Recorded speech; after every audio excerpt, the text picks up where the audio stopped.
5 కోట్ల పోర్ట్ఫోలియో పై చిలుకు ఉన్న వాళ్ళకి ఏంటంటే వాళ్ళు ఇంకొంచెం పెద్ద మార్కెట్స్ ని ఎక్స్ప్లోర్ చేయడానికి ట్రై చేస్తారు. 5 crores 7 crores ఇట్లా కొంచెం పెద్ద సైజ్ కి వెళ్ళిపోయే కొద్ది ఏంటంటే they want explore much better. Already కొంత పోర్షన్ మాకు ఒక స్టాండర్డ్ రిటర్న్ మ్యూచువల్ ఫండ్స్ తోటి వస్తుంది కదా, so we want to take much better అని అడుగుతారు.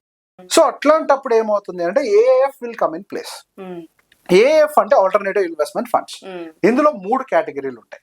సో బేసిక్ గా మన మ్యూచువల్ ఫండ్స్, పిఎంఎస్ ఇదంతా ఒక ప్రపంచం అయితే ఏఎఫ్ స్పేస్ అంతా మరో ప్రపంచం. ఇన్ఫాక్ట్ అసలు మనము ఒక వెల్త్ క్రియేషన్ ప్రాపర్ గా జరిగిన తర్వాత ఎంజాయ్ చేయగలిగే జర్నీ ఏదైనా ఉంటే డెఫినెట్ గా ఏఎఫ్ స్పేస్. సో ఇక్కడ ఏమవుతుంది, మనకి mutual fund and PMS they are restricted to the listed markets, right? When it comes to AIF మీరు ఏంజల్ ఇన్వెస్టింగ్ చేయొచ్చు, వెంచర్ క్యాపిటల్ ఇన్వెస్టింగ్ చేయొచ్చు, ప్రైవేట్ ఈక్విటీ ఇన్వెస్టింగ్ చేయొచ్చు, హెడ్జ్ ఫండ్స్ లో investing చేయొచ్చు, REITs లో ఇన్వెస్టింగ్ చేయొచ్చు, బాండ్ మార్కెట్స్ లో private unlisted bond markets లో ఇన్వెస్టింగ్ చేయొచ్చు, డైరెక్ట్ గా రియల్ ఎస్టేట్స్ కొనొచ్చు. AIF will directly buy real estates in which. So ఇక్కడ ఇది చాలా పెద్ద వెహికల్స్ ఇవన్నీ. సో వీటికి ఏంటి అని